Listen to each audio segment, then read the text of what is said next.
Hey guys, so in today's video I want to talk to you about ICT's Judas swing model.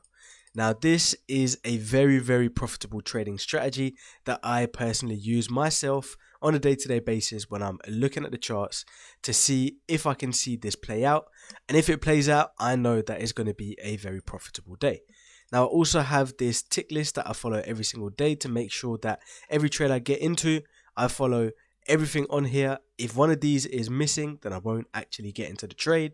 This just keeps me accountable and makes sure that I have the perfect trade set up ready to go. Right, so before we actually get into the trade itself, what I want to do is actually show you guys what the Judas swing actually is, right? So first things first, you need to know your directional bias for the day.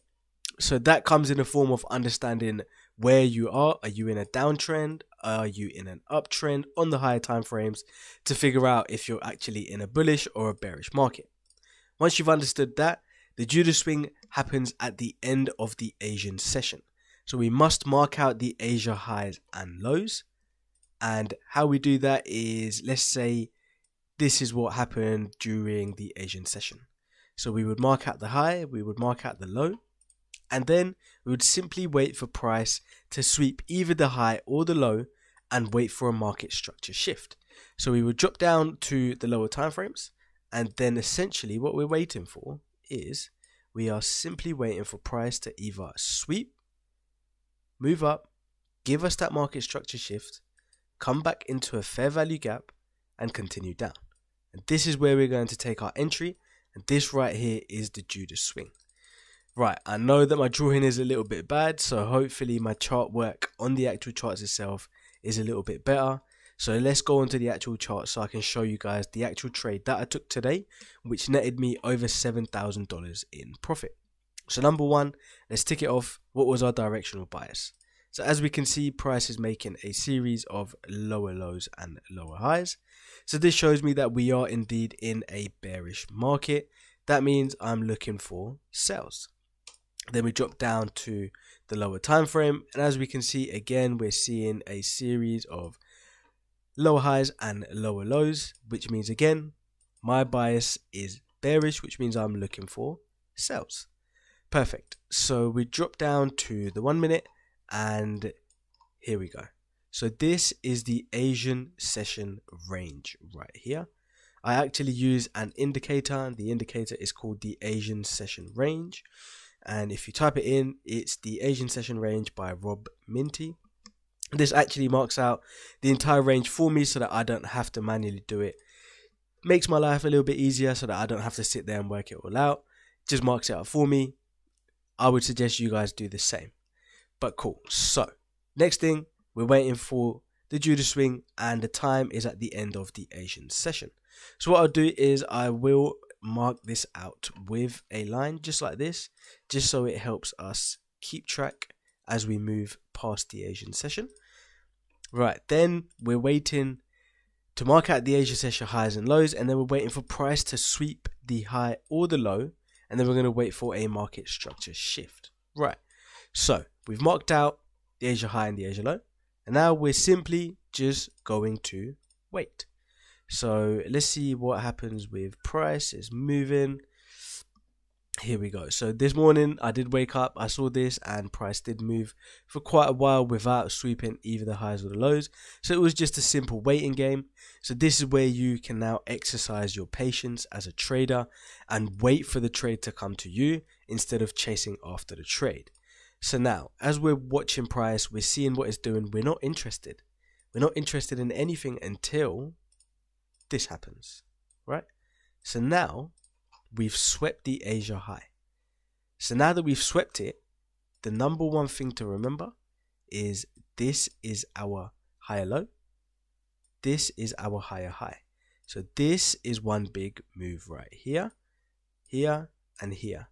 So now for us to get a market structure shift, we want to see this break, and then we want price to come back into a fair value gap here before continuing down, right? So let's see if that actually happens. So we go forward, and now you guys tell me, would you classify this as a market structure shift?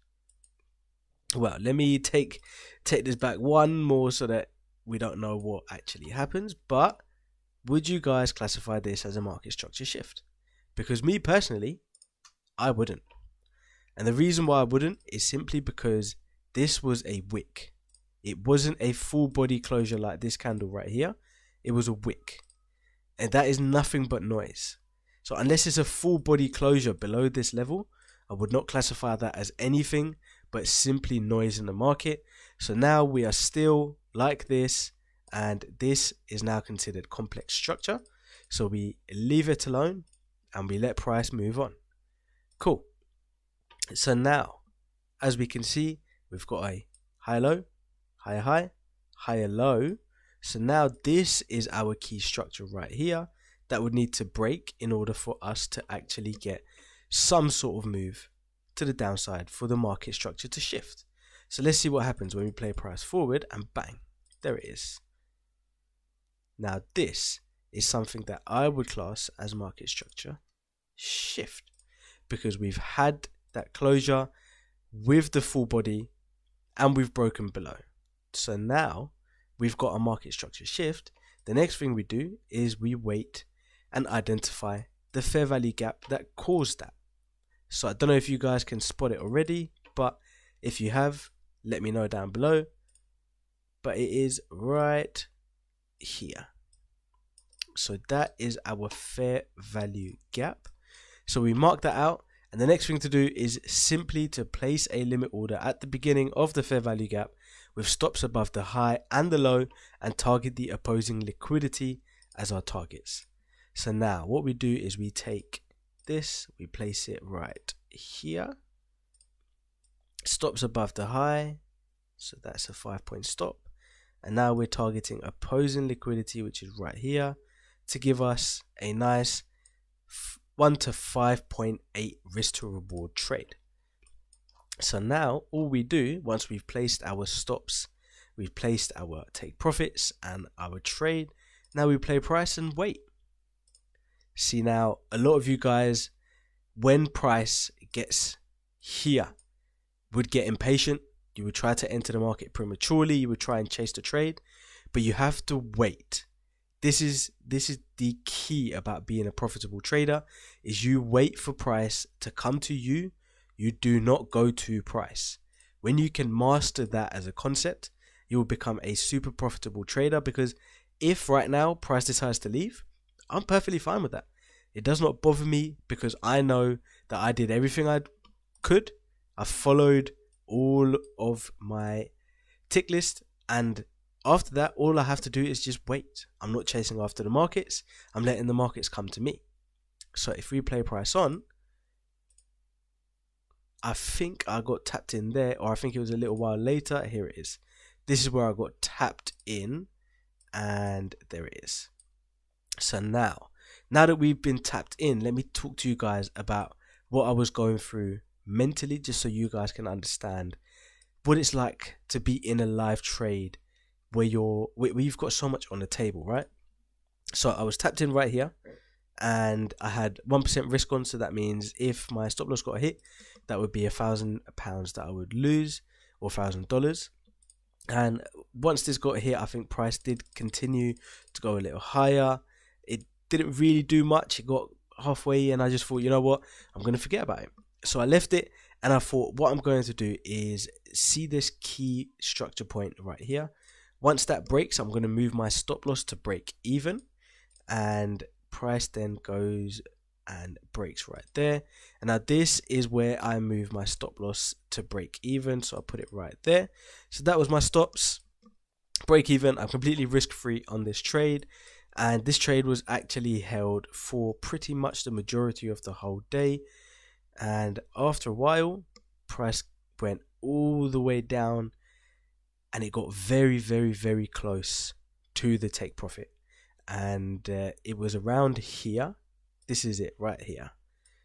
It was around here. Price was literally around, what was it, 3 points away from hitting the take profit, when I started to see that price was now just doing nothing. It was just creating all sorts of noise, and an impatient trader would now look at closing out the trade prematurely. You know, if you were impatient, you would think about maybe moving the stops to here, or you know, doing some sort of crazy move or something stupid when you don't really have to. All you have to do is let price do its thing. You've done everything you can, and now it's simply a probability game. It's either going to hit your break even or it's going to hit your take profit. Nothing else in between. Now you just forget about it. It's just another number, right? It's either a win, a loss, or a break even. That's how you got to see these trades, and that's how I was looking at it. Even when this happened, price shot up and came very, very, very close to hitting my break even. And mind you, when price was down here, I was up around $6,000. And then when it came back up here, I was up around $1,000. So that is very, very crazy mentally. But again, it's just a numbers game.